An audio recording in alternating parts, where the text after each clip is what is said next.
এবছর আমাদের এত টাকা উঠেছে, সেই জন্য আমরা ভাবছি একজন সিনেমা আর্টিস্টকে নিয়ে আসবো। আপনারাই বলুন কাকে আমরা নিয়ে আসবো? শাহরুখ খানকে। শান্ত শান্ত শান্ত। আপনারা যদি বলেন তাহলে শাহরুখ খানকে এখানে আনতে পারি, কিন্তু 20,000 টাকা তাকে দিতে হবে। 20,000 টাকা? আরে মুম্বাই থেকে এখানে প্লেন ভাড়া। আপনাদের কোন মেকআপে শাহরুখ খানকে লাগবে সেটা বলে দিন ব্যাস। এই নাও 10,000 টাকা অ্যাডভান্স। আরে এমন শাহরুখ খানকে আনবো যে আপনাদের দিল খুশ হয়ে যাবে। আপনারা শুধু বলুন শাহরুখের মতো দেখতে হলেই চলবে তো?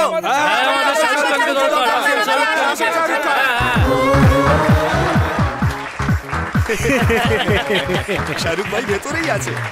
আসুন আসুন আসুন, আপনাদের প্রিয় শাহরুখ খান এখন আপনাদের সামনে আপনাদের পছন্দের গান গেয়ে শোনাবেন।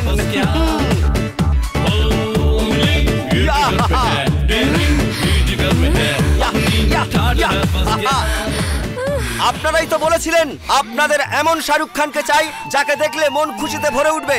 এই দেখুন আপনাদের শাহরুখ।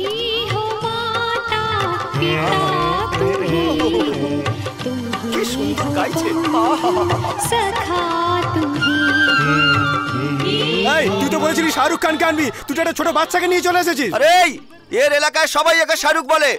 নমস্তে। এই আমাদের বোকা বানাচ্ছিস। তোমরাই তো বলেছিলে শাহরুখ খানকে চাই বলেছো বলেই তো আমি শাহরুখ খানকে এখানে নিয়ে এসেছি।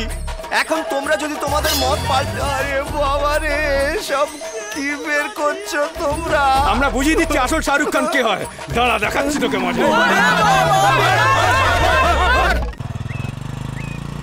আমরা কোথায় যাচ্ছি? বলছি। আরে বাপরে, পেছনে বাবার গাড়ি। আমাদের পিছনের গাড়িটা? হ্যাঁ, পেছনে তাকাবে না। মনে হচ্ছে ওরা আমাদের দেখে ফেলেছে। নমো। উনি সামনে এলেই পায়ে হাত দিয়ে প্রণাম করবে।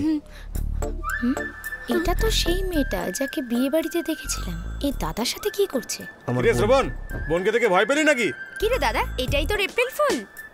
বাইকে চড়ে ঘুরে বেড়াচ্ছিস, তার মানে আগে থেকেই ওকে চিনিস? না রে, আজকেই প্রথম। প্রেম করার আগে সবকিছুই আমাকে বলতিস, আর আজকাল সবকিছু জিজ্ঞেস করতে হয়। ঠিক আছে, আমি কাউকে কিছু বলবো না। তুমি সত্যি ভীষণ ভীষণ ভালো মেয়ে। তার মানে তোমার মতোই তোমার মা বাবা খুব ভালো। আমি ওনাদের সাথে কালকেই এসে দেখা করব। দেখোই না কালকে কি